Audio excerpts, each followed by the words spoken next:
عليهم. الأولى شنو هو العدو ديالنا، شنو هو قولها بوسطكم شنو هو، انتو واش عارفين شي حاجة ولا والو؟ ها هي هذه قالها هاد السيد نفس ماشي الشيطان.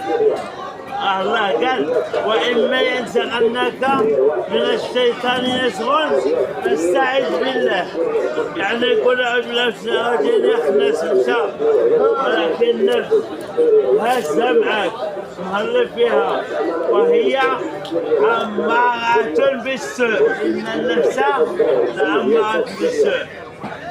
أقسم الله لعظمتها وقدرتها أقسم الله بها، قال قد أفلح من زكاها وقد خاب الله يسلمك الساعة. أفلح يعني فاز وربح من زكاها، بالتفسير القرآن بالموعظة بالنصيحة بالتذكير. جزاك الله خيرا. لا يكرمك. قد خاب من دسها من دنسها ضاع خاسرة نفس لست باش كدنس بالذنوب بالمعاصي بالتخلف بكار الحال بالسهو واللهو بالغفلة. والنفس كالطفل إن تهمله شب على حب غذائي، وإن تكتمه الفاطمي واصرف هواها وحاذر أن توليه، إن الهوى ما تولى يسمي أو يسمي. بيت آخر والنفس راغبة إذا وقفتها، وإن تردوا إلى قليل تقنعوا. واحذر النفس والشيطان وعصيهما، وإنهما محاذاك النصح بالتهم، ولا تطع منهما خصما ولا حكما، فأنت تعرف كيد الخصم الحكم. نحملها بين أذعنا لبلد التكبر والافتخار، بلدك يحسب أنه هو غير شعر وغادي عبدنا عنه. وعوتني التواضع والريف والليونة والبساطة والعفوية، عشان عوتني النفس. كان نفس اللي زكاها ورباها وهدبها صاحبها، وكان اللي غرته خرجت عليه. كنحسوا بأن نحن هما كيقول لك شي واحد عاد كتقول له واش كاين اللي عاطيني بنته واش كاين معشيني كاين اللي غدني، كل شيء من النفس.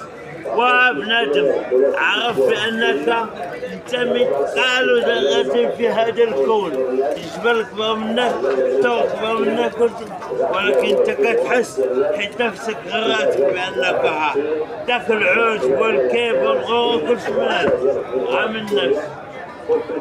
ذلك العلماء والمتواضعين والناس من فوق متواضعين.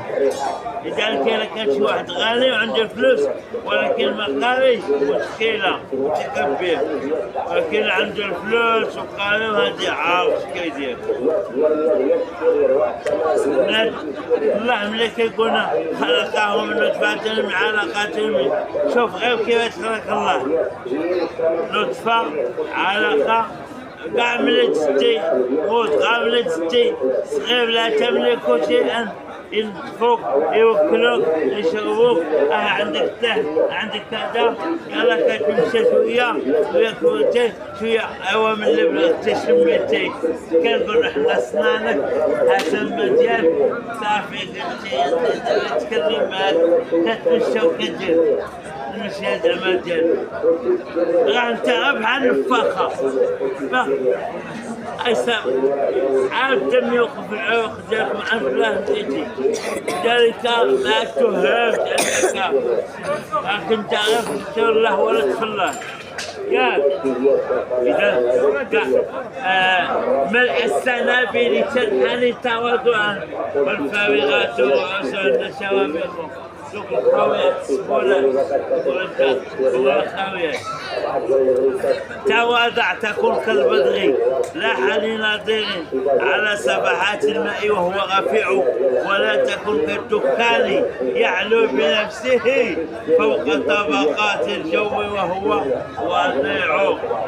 ما تواضع لله عبد درجة إلا رفعه درجة. المسألة الثانية هي الحب في الله. الحب في الله شي حاجة خف من الأخلاق. الله كيقول في حديث الحسين: حقت محبتي للمتحابين فيه والمتزاورين فيه والمتبادلين فيه. محبة الله يعني لا خوف لا طمع، كنحبك لله لأنك احسنت الله وتبغي رسول الله. ما عطيتيني فوطة، ما عطيتيني وفي، ما عطيتيني اختك، ما عطيتيني حاجة، ما عطيتيني فلوس لله. قال لك واحد يسوق واحد، جا واحد مالك انا فين بغيتك؟ قال له غنشوف هذا حاجه ولا قال ما بينك؟ قال لي شهد بان الله قد غفر لك. هذيك الاخلاء يومئذ بعضهم لبعض العدو الى المتخين. يعني الخليل هو الصديق الحميد، بعضهم الناس غيتلاوموا يوم القيامه، لكن المتقين يتعبدوا الله لوجه الله لا يخافون لومة لائم غير الله. حبيت الله لانك احب الفقراء المساكين المسلمين واحب الخير للجميع. نسال الله ان يختمنا بالحسنى، يكفي مرضانا، يعافي مبتلانا، يستر عيوبنا، يغفر ذنوبنا، ييسر امرنا، يلهمنا الثواب والرشد والتوفيق، ويرزقنا الاخلاص والسعي والذنوب في الكرب وينفذ الهموم ويحسن الخاتمه. وصلى الله وسلم على سيدنا محمد وعلى اله وصحبه وسلم، والحمد لله رب العالمين. حياكم الله.